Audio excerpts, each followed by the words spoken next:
Viva ya elonga. Soko zongi viva ya elonga te. O na ki na ngoyo kima na ke kuna na parlement debout ya IDPS. Na pesi bango yango. IDPS viva. Viva. IDPS c'est bon. Viva. Tolobi pona kanambe abo. Bien. Il faut mata. Pona kanambe abo. Bien. Pona fayulu abo. Bien. Pona bemba abo. Bien. Si vous connaissez ce que c'est ça, je vais d'abord ma Kabila a fini l'élégation. Baptala Félix, président Boy, à lobby, Boye Bisa Kabila Pona et Abo. Bien. IDP c'est bon. Viva. IDP c'est bon. Viva.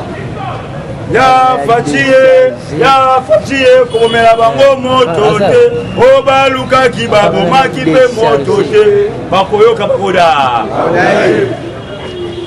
IDP c'est bon. Viva. To yebisi bato FCC.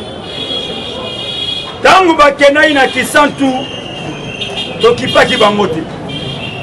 Ya biso to kena centre ngana awa, bakomi koloba keno, to ko mamoto. Tout ce pays n'a insécurité, tout ce pays n'a chaos. Clair. Nous avons la diplomatie, nous avons les armes, nous avons tout. Bazamouké. À part chef de l'État, l'IDPS est là. Nous sommes capables, bisomoko IDPS, de renverser FCC.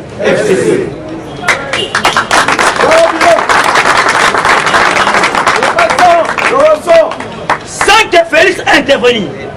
Vous avez bien?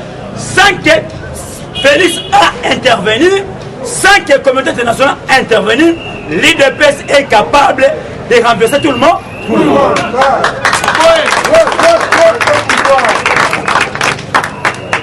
IDPS c'est bon. Viva. IDPS c'est bon. Viva. Félix a une délégation à lobby, c'est trop bon, trop brillant. Na comprends que non. Local abonné comprendre n'a été. Maintenant je tourne ma face. Non là c'est notre face à Lyon. Ah bon, il y a quelqu'un qui Kabila que non. Pour aller à Abo. Bien. A une petite délégation on a. Ba mettre tout le monde qui n'a qu'à. Na le monde est bien té.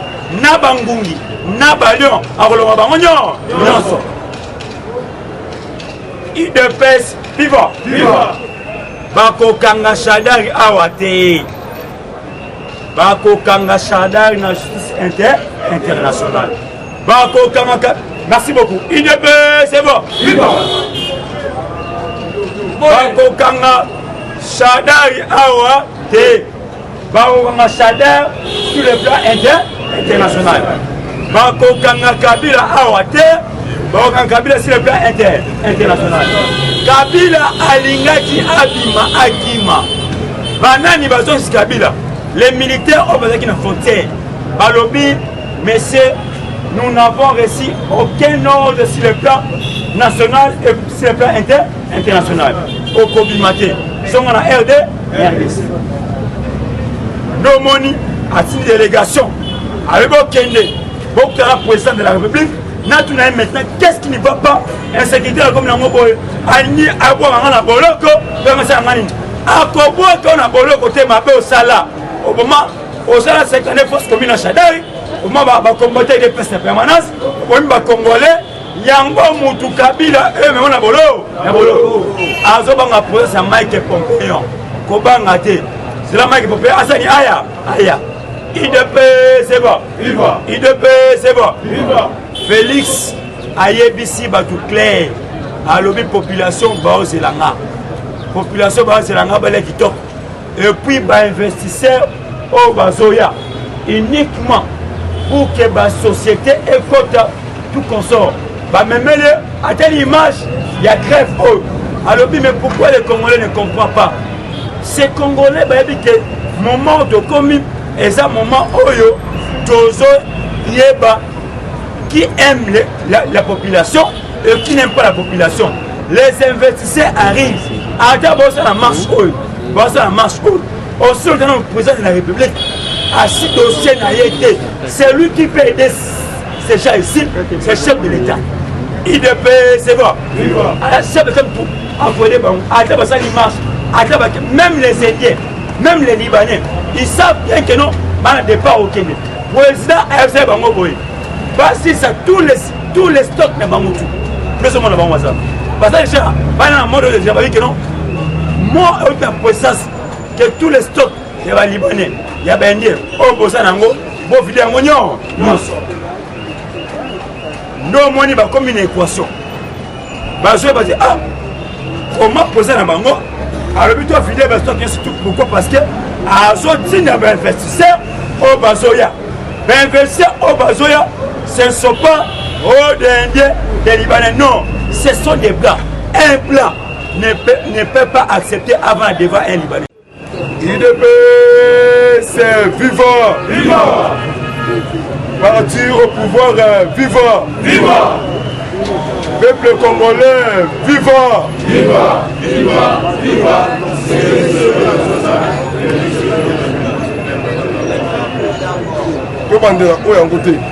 IDP, c'est vivant. Vivant. Parti au pouvoir, vivant. Vivant. Peuple congolais, vivant. Vivant. Vivant. Vivant.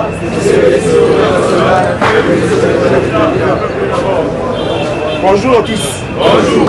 Bonjour à tous. Bonjour. Parlement debout. Yaya Mata et Lengi. Parlement debout. 2023. 2040. 2050. 2060. 2500. 2800. Bon, merci quoi. 3000 ans. La monique est comme ma casse. Bon Dieu. Merci vraiment. Acclamez pour vous. Merci vraiment. Merci vraiment. Nandé mon Singaï confiance. Merci vraiment.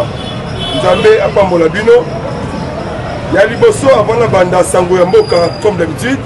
Ya biso na libanda. Na sengi na bino boy. Faut que doubler vigilance. Parce que mon gouna ya Congo déjà a li tomber. Bon côté. Oui.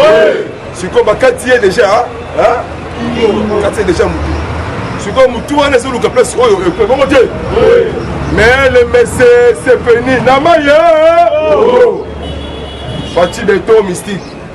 Félix désigné dans Nzambe du Colo pour sauver le peuple africain. Ah! Fati Beto, Fati la lumière, Fati solution, Fati Kembona Yahweh. Alléluia. Amen. Oh Seigneur. Congolais, longola tribalisme, longola jalousie. Lingan de Konayo. Mais ça confiance. Tu boy tribalisme, et ça tribondoki. Na Congo. Dans la ombala, Mukongo, Muluba Congo, Congolais. Mais fatiliser 2020, année historique. Et je vous assure, vous, Bino Tour aux Alabatumine.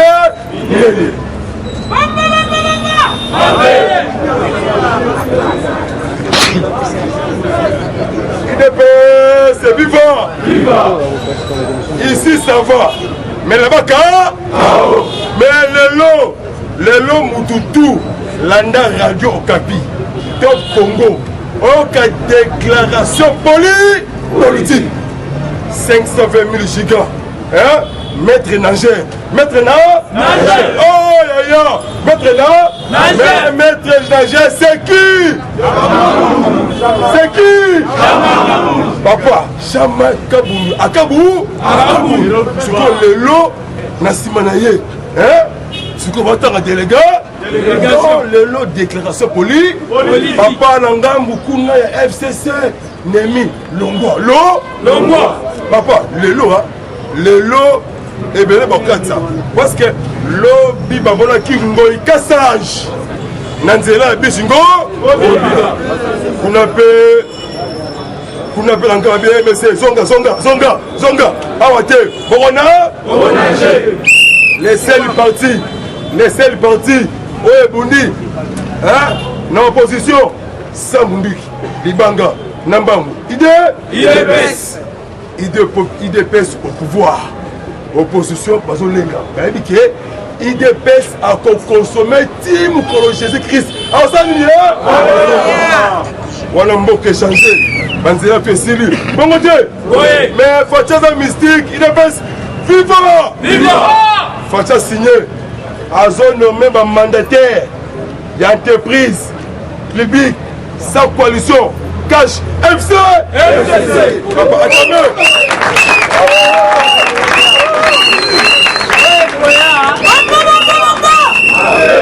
mais oui comment ça va te na dialogue ya Saint Sylvestre bongote ezalaki 1 an et comme 5 ans tango epe esimbité nde anomaye moko ezala kati ya constitution siko fature balobi azo nommé kala mingi te ba mandataire ya entreprise puis sans coalition cash na FCC mais keba bientôt fatigué to azo nommé ba magistrat ba magistrat mais keba na les bâtonniers maître Bouké papa tomé le lo esengo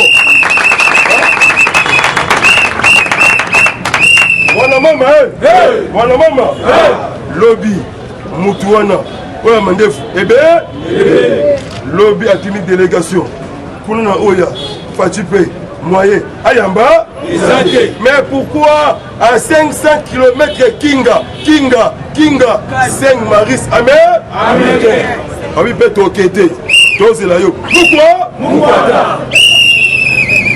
qui cherche qui trouve mais Etienne Mulumba alobaki yango nzete omataki osala nini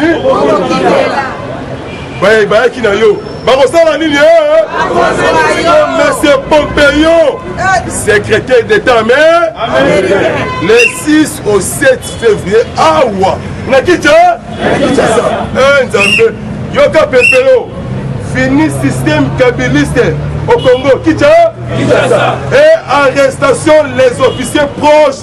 Ya Kanambe Mukwata. Kanambe Komi. Côté au Kindu. Côté au Manyema. Papa, on a eu sinon Fati intouchable. IDPS vivant. Mais tout ça, tout Kinshasa, na Rwanda, Ouganda. La nuit à mardi, mercredi, abomi 38 civils. 38 civils na arme blanche mais papa mutu oyo akubangisa parti azaki lokola au commissaire des droits de l'homme yaoni Michel Bachile IDPS viva alors il faut interpeller les responsables de crime na Ituri na territoire ya Djou va passer na justice souka vendredi souka samedi délégation de ces pays na Kinshasa na des avions érotelema pour ça bango tout à blanc Etienne Mulumba super héros national Fatigue béton na kosenga na ministre des médias et faut travailler dans la biso sentiment ils ont raté bon côté ils ont raté Mende aleke musika alobaka te kaka jour ya conseil des ministres ayeleki mais ministre média alobaka so moni evene merci maman merci bima IDPS c'est vivant président Trump américain basangani na Israël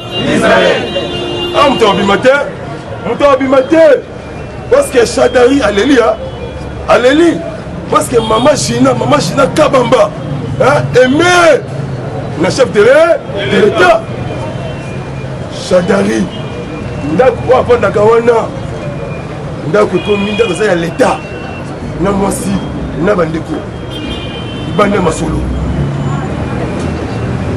Serge Nabango,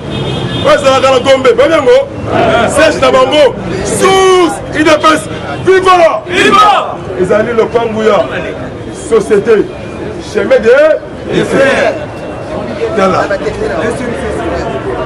Lobby Georges Kapiamba, vous voyez bien? Kapiamba. Avec plus de 200 personnes. Moi, je vais citer. C'est comme Massangu. Massangu, s'occupe de Massangu, a été Banda, puis il ça.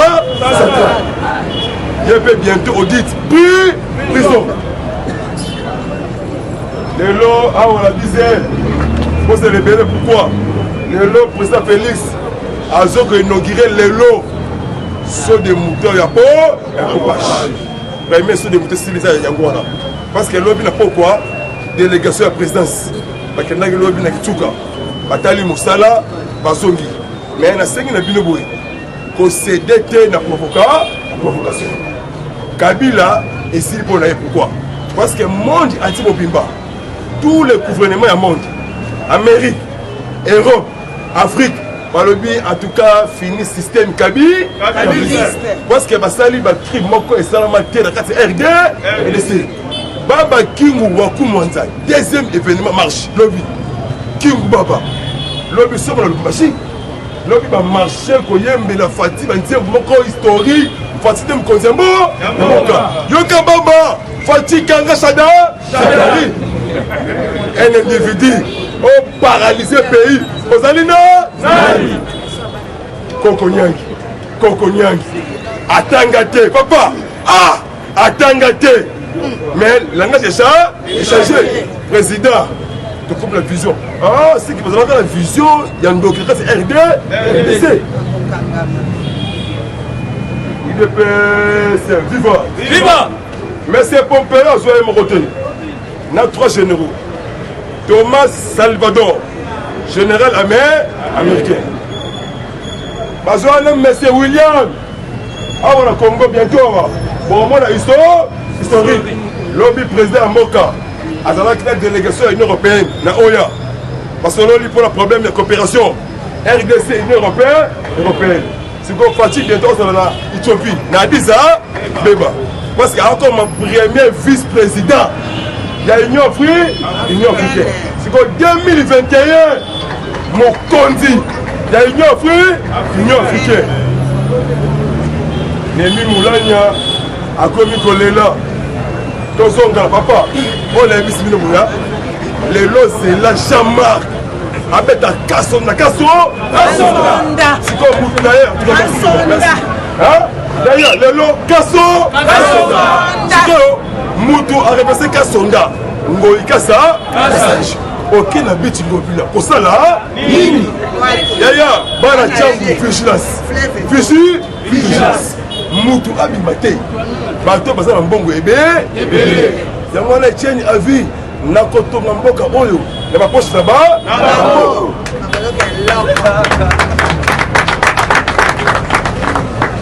IDPS. Viva. Kagame Yoweri Kaguta Museveni na John Magufuli Tanzania bazali na liste noire ya américain bangone baza ko s'entêter groupes armés pour la tuer peuple congolais.